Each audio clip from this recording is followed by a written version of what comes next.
The courtyard of the Alaafin's palace felt unusually charged. A thick morning mist hung low, shrouding the intricately carved pillars and stone pathways. Royal drummers had gathered not for a celebration, but to call the Oyomesi, the kingmakers of Oyo, to an urgent meeting. Their drums thundered a warning, GBG, N, An, K, JR, N Kenj. Ah, not everyone who walks with you is a friend. Some are disasters in disguise. Inside the palace, Alaafin Abiodun sat high on his ivory stool, his crown shining under the skylight. The chiefs came in one by one, their long robes swishing, eyes wary. Among them was Bashorun Oyejinmi.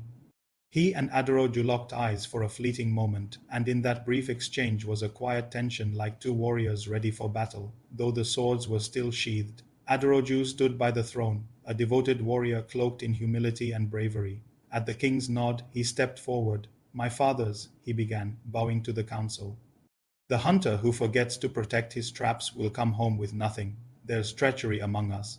A murmur rippled through the hall. Bashorun Oyejinmi's fingers twitched, and he offered a faint smile. "Don't speak in riddles, Emogun," he replied coolly. "This is a council, not a village gathering." Aderoju's voice was steady, but resolute. "I'll be direct.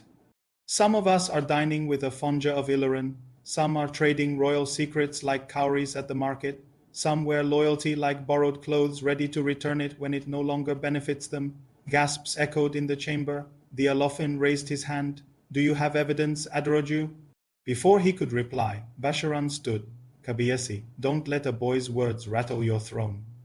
I've served this palace since your name first traveled across the savannah. Should a soldier, no matter how brave, school a farmer on how to plant yam?" Aderoju took a moment to gather his thoughts. "True, Bashorun. But if the yam ends up choked with weeds, even a farmer needs advice." The hall fell into silence. Alaafin Abiodun finally spoke, his voice heavy with weighty realization.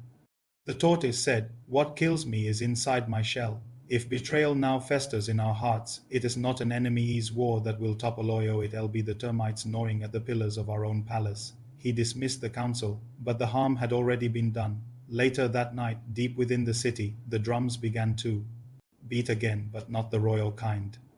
These were the drums of betrayal, muffled and foreboding, summoning loyal men to Bashorun for secret meetings. In a compound behind the Oba's market, Oyejinmi huddled with his followers.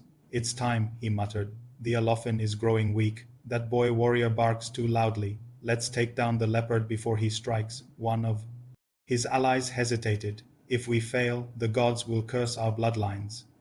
Bashorun smirked. "Mu. A. Yin. Poibi. All. Ignorance leads a man to confuse rain with thunder. The gods don't meddle in human affairs, not when there's gold involved." Back at the palace, Aderoju honed his sword under the moonlight, alone. His Morunkeji approached with concern in her eyes. "You're carrying the weight of Oyo on your shoulders. Even a ram knows when to take a break." Aderoju offered a faint smile. "The goat that takes a break with a leopard nearby will end up as dinner. I'll rest when the kingdom is safe." She placed her hand over his. "Then let me stand with you." He looked deep into her eyes, feeling a sense of peace in a world that seemed to be igniting around them. But in the shadows, the betrayers were already dancing, and the drums of war were getting closer.